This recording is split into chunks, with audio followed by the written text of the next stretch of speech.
Students students आज हम discuss करते हैं हमारे पास एडवांस सेट थ्योरी से ही रिलेटेड एक और थ्योरम है हमारे पास चैप्टर 8 जो हमने वेल ऑर्डर्ड सेट्स का स्टार्ट किया हुआ है, ठीक है, जो कि बहुत इंपॉर्टेंट है भी बहुत आसान सा, मुश्किल नहीं है ज़्यादा।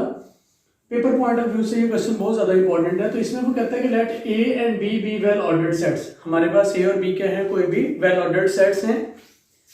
And let S is equal to, अब एस क्या है, वो कहता है कि हमारे पास सेट है S is equal to x such that x belongs to A and Sx is similar to Sy where y belongs to B।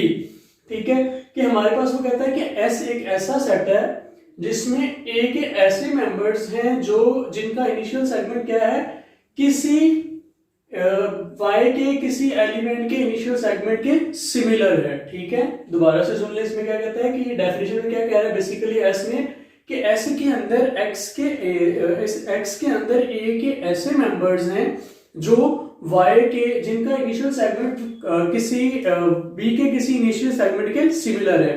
ठीक है, और फिर T उसने एक सेट लिया। अब T कैसा सेट है, T एक ऐसा सेट है जिसमें B के ऐसे मेंबर्स हैं जिनका इनिशियल सेगमेंट A के किसी एलिमेंट के इनिशियल सेगमेंट के सिमिलर है। ठीक है, तो कहता है कि हमारे पास ये S और T ऐसे मतलब सेट उसने गिवन कर दिया, और फिर वो कहता है कि आपने शो करना है, प्रूफ करना है कि S सिमिलर है T के।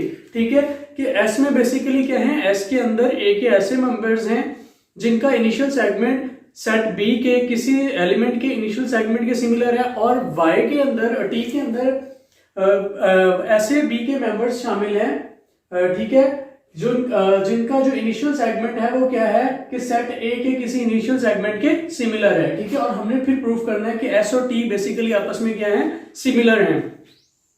तो उसके लिए हमने लेट कर लेना है कि X हमने कहा कि बिलोंग करता है S को, कि हमने X S का मेंबर ले लिया। अब जब हमने X से S का मेंबर लिया तो according to the definition of S then we know that Sx is similar to a unique Sy where y belongs to B।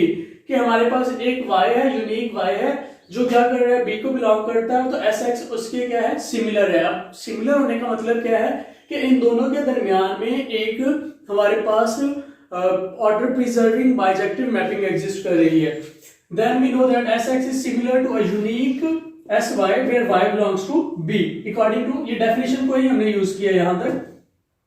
Thus for each x belongs to S। तो यहां से इससे S इस यहां से क्या पता चल रहा है इसकी डेफिनेशन से कि हर x जो A को बिलोंग कर रहा है उसके लिए हमारे पास एक y है B में जो जिनका आपस में इनिशियल सेगमेंट्स इनके क्या हैं, सिमिलर हैं। There thus for each x belongs to S there correspond a unique y belongs to T such that Sx is similar to Sy।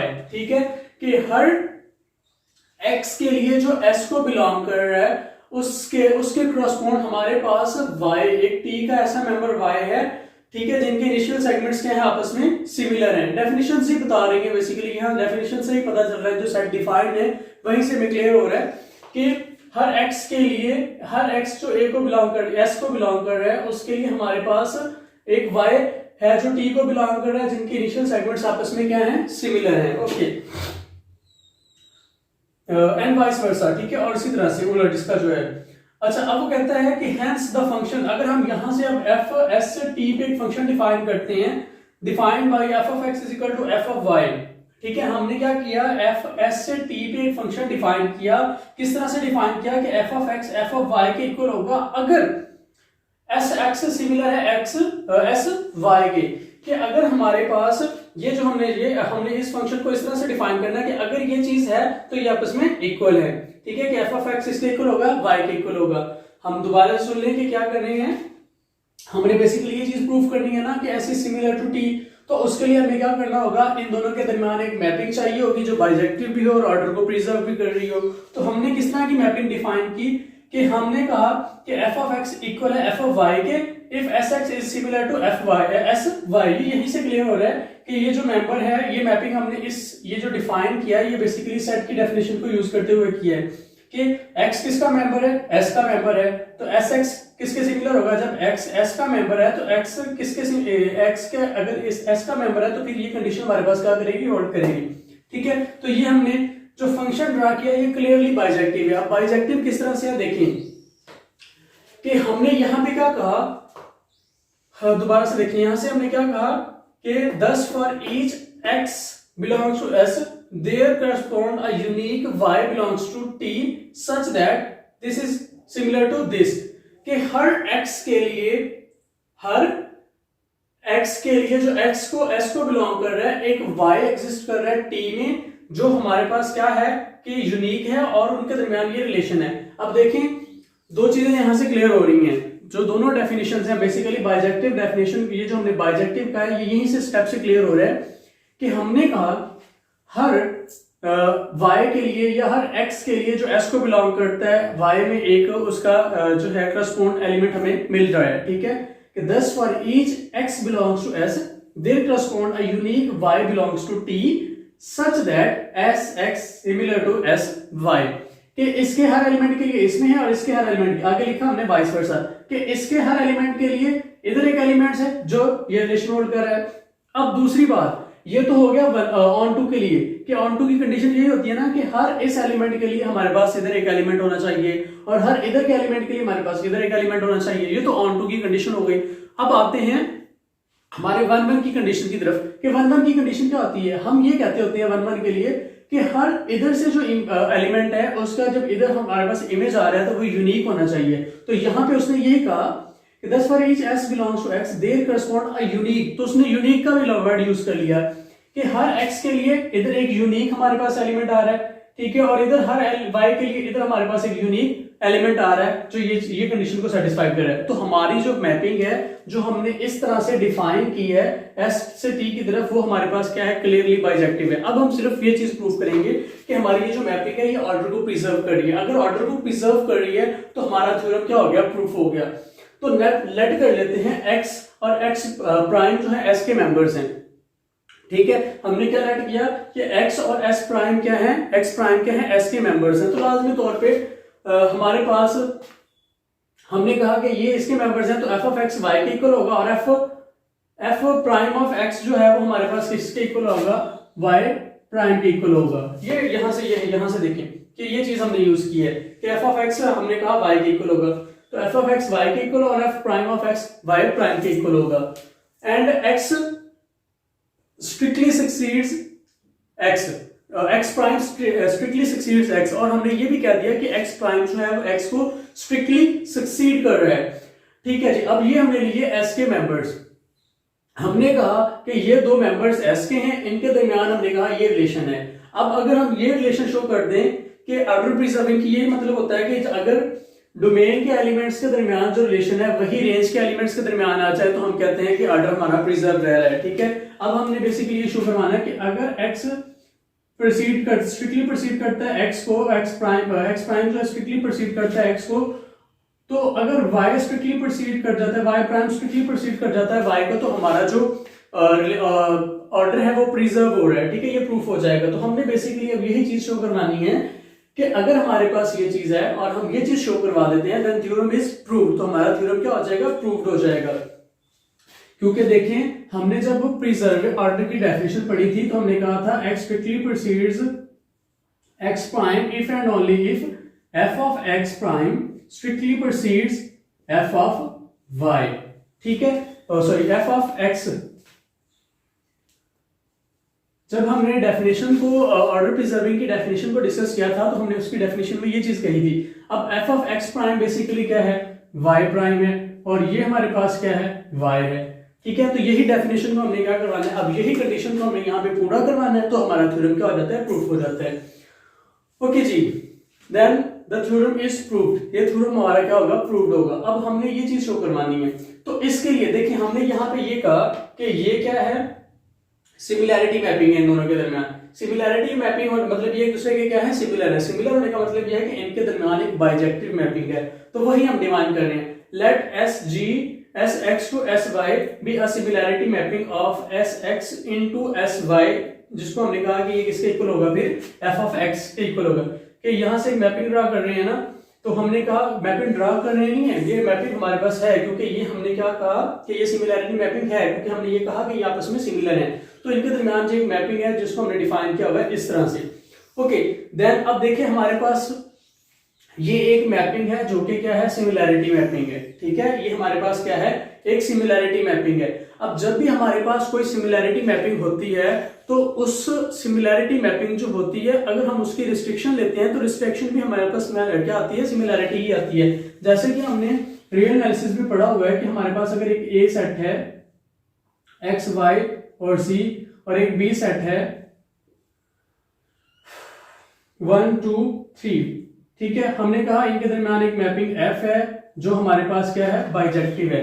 अगर हम इसकी रिस्ट्रिक्शन ले लेते हैं, रिस्ट्रिक्शन का मतलब ये होता है कि हम उसको छोटा, उसको मतलब रिस्ट्रिक्ट कर देते हैं, किसी पोर्शन के लिए रिस्ट्रिक्ट करते हैं, ठीक है, कि हमने इसको इस पोर्शन के लिए रिस्ट्रिक्ट कर दिया, तो वो भी हमारे पास क्या होती है, बाइजेक्टिव ही होती है। और अगर ये हमारे पास सिमिलैरिटी मैपिंग है तो इसकी रिस्ट्रिक्शन भी हमेशा क्या होगी, सिमिलैरिटी ही होगी। ओके, अब आते हैं कि then the restriction of G to S x prime, ठीक है।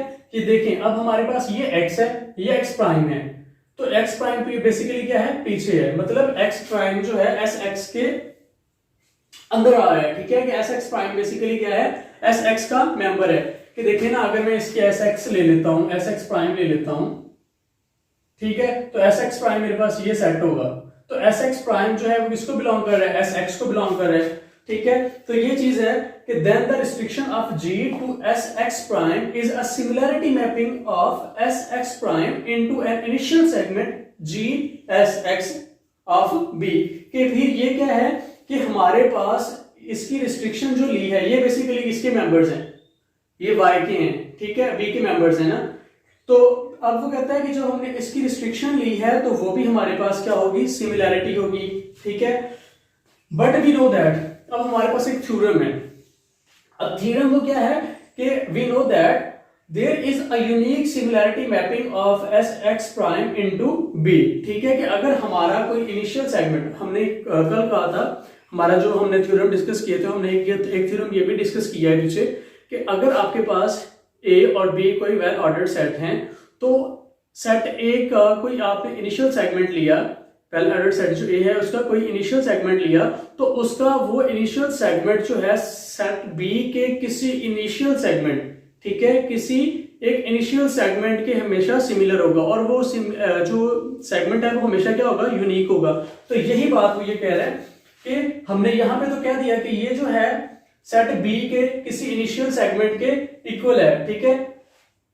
तो हम ये कह रहे हैं कि ये अगर जो वो इनिशियल सेगमेंट है ना बी का, वो क्या है, यूनिक है, कि वो क्या होगा, but we know that there is a unique similarity mapping of S x prime into B, ठीक है। कि इसकी बी के अंदर हमारे पास क्या आएगी, एक यूनिक सिमिलैरिटी मैपिंग भी आएगी। कॉन्सिक्वेंटली हमने उसको नाम दे दिया कि वो किसके इक्वल आएगी, मतलब जो वो मैपिंग आएगी वो किसके इक्वल आएगी, जी डैश ऑफ एक्स के ही इक्वल आएगी। देखिए ना, मैं आपको क्लियर करता हूं यहां से कि अगर हमने कहा कि ये जो हमारे पास मैपिंग थी, ये g ऑफ x, हमने कहा कि यहां से अगर देखें तो ये f ऑफ x के इक्वल आता है, ठीक है। यहां से कि अगर हम कहें कि हमारे पास यहां से जो मेंबर लेते हैं तो हम कहते हैं कि वो इसके इक्वल आता है, इसको मैं नाम दे देता हूं y का। ओके, जब हमारे पास, जब हम लेंगे g dash of x, g of g x prime, तो हमारे पास वो बेसिकली क्या आ जाएगी, अब f x प्राइम, जो कि हमारे पास किसके इक्वल है, y प्राइम के इक्वल है। तो उसने कहा कि जब ये कंडीशन है तो कॉन्सिक्वेंटली जी एक्स प्राइम किसके इक्वल आ जाएगा, हमारे पास एफ एक्स प्राइम के इक्वल आ जाएगा, जो कि हमारे पास किसके इक्वल है, y प्राइम के इक्वल है। सिंस जी एक्स प्राइम बिलोंग, अब देखें यहां से क्या हुआ कि जी एक्स प्राइम जो है वो किसको बिलोंग कर गया, एस वाई को बिलोंग कर गया, ठीक है। कि जी एक्स प्राइम बेसिकली किसको बिलोंग करेगा, y को बिलोंग करेगा ना। देखिए एस वाई को बिलोंग करेगा, कि ये हमारे पास सेट था, ये, ठीक है, ये हमारे पास था। हमने ये कह दिया कि g डैश ऑफ x जो है, g डैश जी एक्स प्राइम जो है वो किसका मेंबर है, जो x प्राइम बेसिकली हमने कहा ना कि g ऑफ x जो होगा, मतलब इसके एलिमेंट्स जब हम इधर पुट करेंगे तो वो किस में जाएंगे, एस वाई में जाएंगे, ठीक है, इसमें जाएंगे। अब यहां से हमने लिया x प्राइम, तो वो किस में जाएगा, इसमें जाएगा ना, वो किस में बिलोंग करेगा, एस वाई को बिलोंग करेगा, ठीक है। तो यहां से उसने ये चीज लिखी कि g x prime belongs to s y, this implies that g x prime किसके इक्वल है, वाई प्राइम के इक्वल है। और वाई प्राइम, अब देखें कि y जो है ये y प्राइम है, ये किसको बिलोंग कर रहा है, इसको बिलोंग कर रहा है। अगर ये इसको बिलोंग कर रहा है तो इसका मतलब है कि ये क्या करेगा, y प्राइम y को स्ट्रिक्टली प्रिसीड करेगा। क्यों? क्योंकि एस वाई में बेसिकली ऐसे एलिमेंट्स हैं जो y को स्ट्रिक्टली प्रिसीड कर रहे हैं, तो इसलिए y प्राइम क्या करेगा, y को स्ट्रिक्टली प्रिसीड करेगा। Hence proved f preserves order. तो यही हमने क्या कर दिया, प्रूव कर दिया कि हमारे पास जो f जो हमारी मैपिंग है f वो क्या कर रही है, ऑर्डर को प्रिजर्व कर रही है। So s is similar to t, और इसलिए s हमारा क्या हो गया, t के सिमिलर हो गया। और यही चीज हमने क्या करनी थी, प्रूव करनी थी कि s हमारा क्या है, t के सिमिलर है। तो इंशाल्लाह मिलेंगे अपने नए लेक्चर में, तब तक के लिए अल्लाह हाफिज।